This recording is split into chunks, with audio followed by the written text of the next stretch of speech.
Yes Man changed my life. Yes Man is the best book I've ever read. It's the true story of a year in the life of author Danny Wallace. Before Danny Wallace became the Yes Man, his life was boring and he felt old. So, he decided to make things more exciting. He started saying yes to every question people asked him. And he did it for a whole year. From the day he started, it completely changed his life and he had all kinds of adventures. It's a fantastic story. When I finished the book, I wanted to change my life like Danny Wallace. So, I took some holiday from work and became a yes man for a week. This is what happened. Reading and listening. A. Ask and answer the questions. 1. Where do you like to go on holiday? 2. Do you like to try new things on holiday? What? 3. Can you think of any kind of holiday you wouldn't enjoy? B. Read Yes Man Changed My Life and answer the questions. 1. What is Danny Wallace's book, Yes Man, about? 2. What did Richard do after he read Yes Man? Right then. Another deep dive. And this time, we're all about holidays. Ah, yes, holidays. Those times we can finally truly escape. And we've got a handy diagram here showing all sorts of different holiday types, and the sorts of activities people get up to on each one. So are you ready for a little holiday inspiration? Always. It's amazing to see just how many different types of holidays there are these days. Right. So, okay. This diagram has got holiday types right there, slap bang in the middle. Right. And branching off from there, first up, we've got cruise. Okay. Now, cruises, it says here, all about meeting new people, buying souvenirs. I mean, who doesn't love a bit of souvenir shopping on holiday? But I'm wondering, is that all there is to cruises these days? Well, that's just the tip of the iceberg, really. You've got these mega ships, massive things with water parks and all sorts on board. And then you've got these much smaller, more intimate river cruises. And they're all about history and culture. So it really depends what you're looking for. Yeah, that's a good point. What kind of cruise experience are you after? Good question. And speaking of unique experiences, next on the diagram is safari. Ah, yes. Now, when I think safari, I think, classic cheap tours, bumping across the savannah. Yeah. But the diagram just says see wildlife and go on a trip. What else can you tell us about safaris? Safaris are so much more than just cheap tours, really. I mean, you can go on foot. Oh, right. You can even go on horseback. Really? You can go on a hot air balloon even. Wow. And it's not just Africa. Think Amazon rainforest, Right. the Galapagos Islands. Even, closer to home, you've got wildlife reserves. So what sort of wildlife encounters would you like to have? I never thought of it like that. There's so many options. Okay, let's move on to beach resort. This one seems, I don't know, more straightforward. Sunbathing, surfing, sounds relaxing. Sounds good. But, I mean, are there different types of beach holidays? Oh, absolutely. You've got your all-inclusive mega resorts. Everything's taken care of. I know the type. But then you've got much more secluded eco-lodges. Some places are great for families, others are more for couples or solo travelers. And the activities, I mean, it can go way beyond sunbathing and surfing. Oh, yeah. There's scuba diving, there's paddle boarding, even yoga retreats. So what's your ideal beach holiday? What do you picture? I'm starting to see a pattern here. There's so much variety within each holiday type. Right, next up is adventure. Okay. And the diagram lists climbing and trekking. Yeah. Sounds a bit more energetic than lying on a beach. It can be. Is it all about, adrenaline and extreme stuff? Or can adventure holidays be for, different fitness levels? They come in all shapes and sizes. You could have a gentle hike in the hills, or you could have, something much more challenging, something that really pushes you. Right. And it's not always about the physical stuff. You could explore caves or go whitewater rafting, even learn some survival skills. It's all about, trying new things, getting outside your comfort zone a bit. Okay, this diagram's really opening my eyes to all sorts of possibilities, right? We've got tours now, mentions, let's see, visiting historical monuments, going on, trips. Sounds very organized. It can be. Is there a particular kind of person that goes on tours? Tours are a great way to see a place with a bit more structure, Someone else taking care of the details. Makes sense. Perfect for history buffs, maybe. People who want to learn about the past. Or anyone who prefers not to have to, worry about the logistics. They can just relax and enjoy the trip. And you get themed tours as well. Oh, right. Focusing on particular interests like food or wine or photography. That's interesting. All right, next up is city break. This one, let's see, calls out shopping and sightseeing. Sounds right up my street. Are all city breaks about, busy crowds and famous landmarks, or are there some less well-known options? Some are all about the iconic sites, definitely. Yeah. But others are much more about, well, exploring local neighborhoods. Finding hidden cafes, little galleries, seeing the city's more artistic side, perhaps. Some cities are known for their nightlife, some for their history, some for their food. There are so many possibilities. What sort of city break are you drawn to? What do you think? It's fascinating to hear how each of these holiday types has, well, changed over time. And finally, we come to camping. This one seems, I don't know, quite traditional. Campfires, wildlife viewing. Is it still all about roughing it?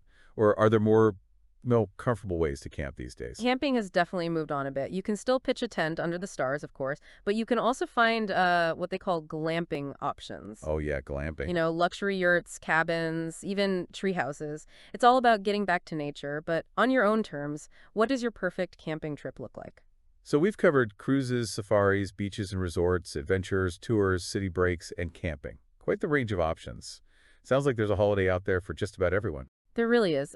The important thing is to think about, well, what makes you happy? What helps you relax and recharge? Do you want adventure or relaxation or maybe something else altogether? So now that you've had a chance to explore all these different holiday options, what sort of adventure will you choose for your next getaway? What kind of experience will help you recharge and, well, create some lasting memories? Hey everyone, and welcome back. Today we're taking a deep dive into British English. Ooh, fun. I know, right? Specifically, we're going to be talking about travel vocabulary. I love it. So this is like packing a mini phrase book in your brain, Yeah, full of all these essential words and phrases you would need exactly. to get around and sound like a local in the UK. Yeah, And you know what? Even if you're not planning a trip across the pond anytime soon, okay. this stuff is still really useful How so? because British English terms pop up all the time, like in books and movies, True.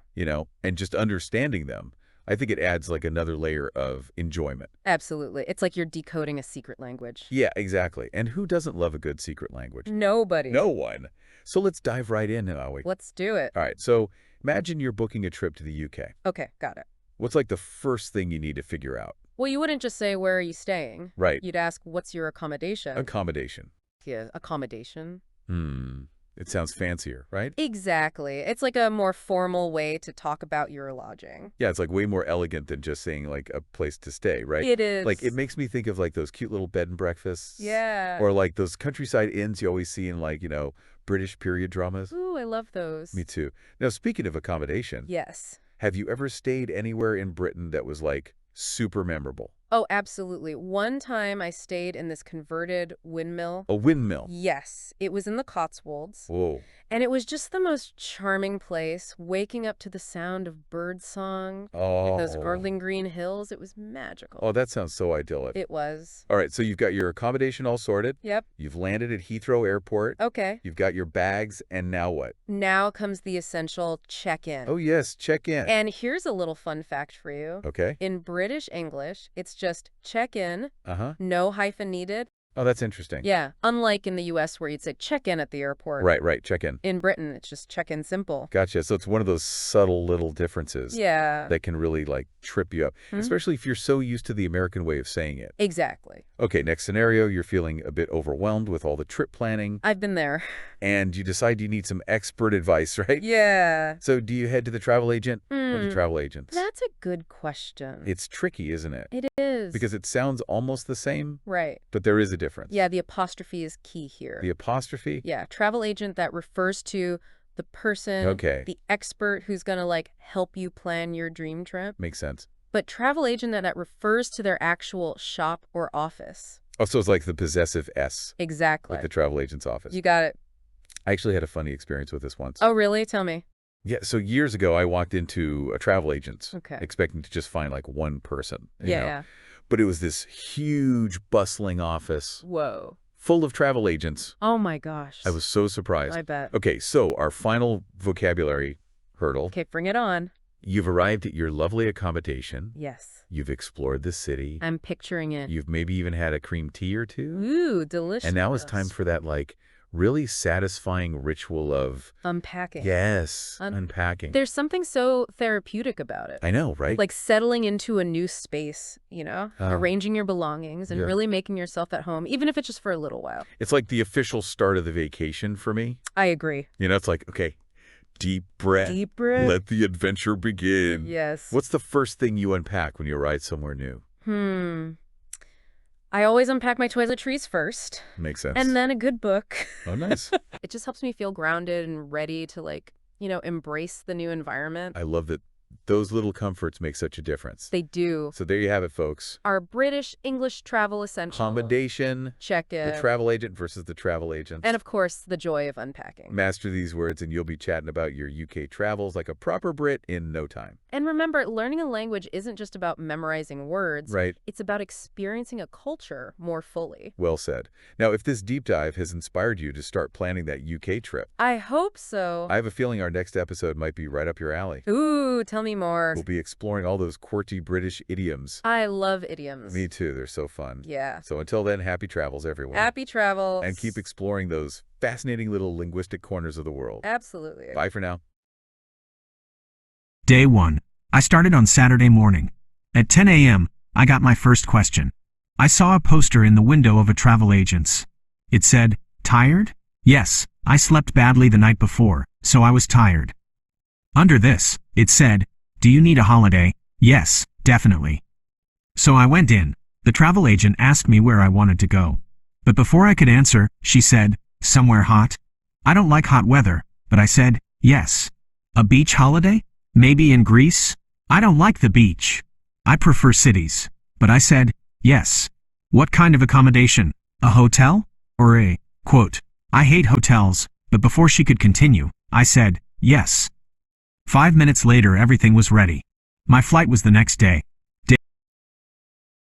Day 2. I arrived at my hotel on the island of Zante at lunchtime. It was very, very hot. I just wanted to check in and unpack my suitcase, but the receptionist said, "We have a minibus to the beach in 10 minutes. Do you want to go?" You know the answer I gave her. It was about 40 degrees Celsius at the beach. Luckily, I brought suntan lotion. A man came towards me. "Sunglasses? Do you want sunglasses?" I had some in my bag, but I said, "Yes." 5 minutes later, another man came. "Beautiful hat, sir." I tried not to look at him. 3 hours later, I had 2 pairs of sunglasses, 3 hats, a watch and a woman's necklace. It was difficult to carry all my new things back to the minibus. I decided, no trips tomorrow, just rest. When I got back, the receptionist asked, "Did you like the beach?" I didn't, but I said, "Yes." "Oh, there's a water skiing course tomorrow. Do you want me to book a place for you?" I can't swim very well and I don't like the sea. I wanted to cry. C. Read Day 1 and Day 2 and then answer the questions. Day 1. 1. Why did Richard go into the travel agents? 2. What holiday did he book? 3. Did he book the kind of holiday he usually likes? 4. When was his flight? Day 2. 1. Why did Richard go to the beach? 2. How was the weather? 3. What did he buy at the beach? 4. What is he going to do on Day 3? How does he feel about it? D. Would you like to try water skiing? Do you think Richard will enjoy it? E. Listen to Richard describing Day 3. Are sentences 1 to 5 true, T, or false, F? Correct the false sentences. 1. The class began with a lesson before they went out to sea. 2. Richard felt fine when they went out on the boat. 3. He found it difficult to stand up on the water skis. 4. He hated water skiing. 5. When he got back to the hotel, he went to bed. Day 3. So, the next morning, we started with some water skiing practice on the beach. First, they showed us how to stand up on the skis, and then how to fall off safely. The lesson took about an hour, and then we were ready to go out to sea. There were 5 other people in my group, who were all very excited. But not me. I was really worried. The instructor looked at me and said, "Do you want to go first?" And then everyone looked at me. I felt sick, but I said, "Yes." 10 seconds after I started, I fell over. I tried again, and I fell over again. Then the third time, something amazing suddenly happened. I didn't fall over, and I found out that I love water skiing. The 10 minutes in the water passed very quickly and I didn't want to stop. When we got back to the hotel, the receptionist asked me, "So, did you enjoy the water skiing course?" I said, yes, which, for the first time, was the truth. And then later on that evening I had a drink in the bar with the other water skiers. I felt really happy, and that was when I realized I was enjoying being a yes man, after all.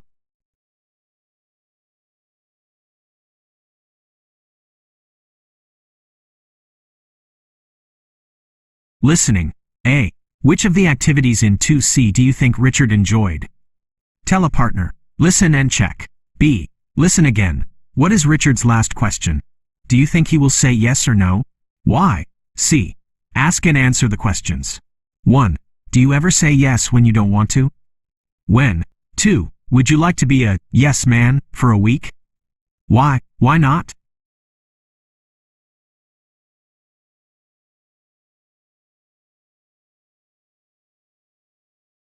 Track 1.24. Day 7. On the last day of the holiday, I couldn't wait for midnight. At 12 o'clock, I could stop answering yes to every question. The week had been fun, but I wanted some control of my life again. That evening, I went for one last dinner with some of my new friends. "So, did you have a good week?" one of them asked me. "Yes," I said. "What was your favourite thing?" she asked. And you know what? I couldn't really answer her. There were so many things I'd enjoyed. I worked as a waiter for a day. I didn't get any money for it, but I made friends with some interesting people who came to eat at the restaurant. I also spent a day fishing with 5 Greek fishermen and caught several fish. I stayed at a beach party until 6 in the morning. Oh, and I won a dancing competition. Of course, some of my experiences weren't very good.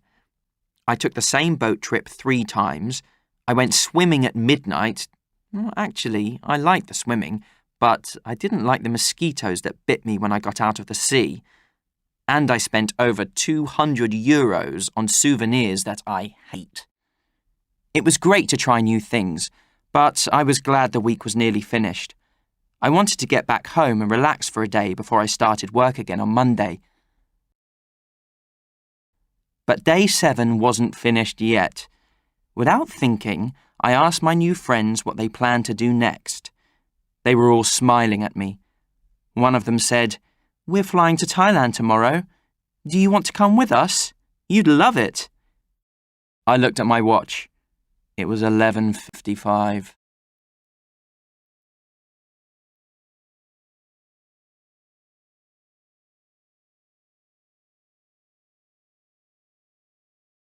Track 1.27. Change. Changed. Need. Needed. Decide. Decided. Start. Started. Play. Played. Ask. Asked. Want. Wanted. Track 1.28. Waited. Included. Arrived. Looked. Watched. Shouted. Smiled. Stopped. Ended. Believed. Speaking. A. Think of a holiday you enjoyed. Think about your answers to these questions. When did you go? Where did you go? Was it your first time? How long did you go for? Who did you go with? What kind of accommodation did you stay in? Did you do any sightseeing? Who did you meet? Did you bring back any souvenirs?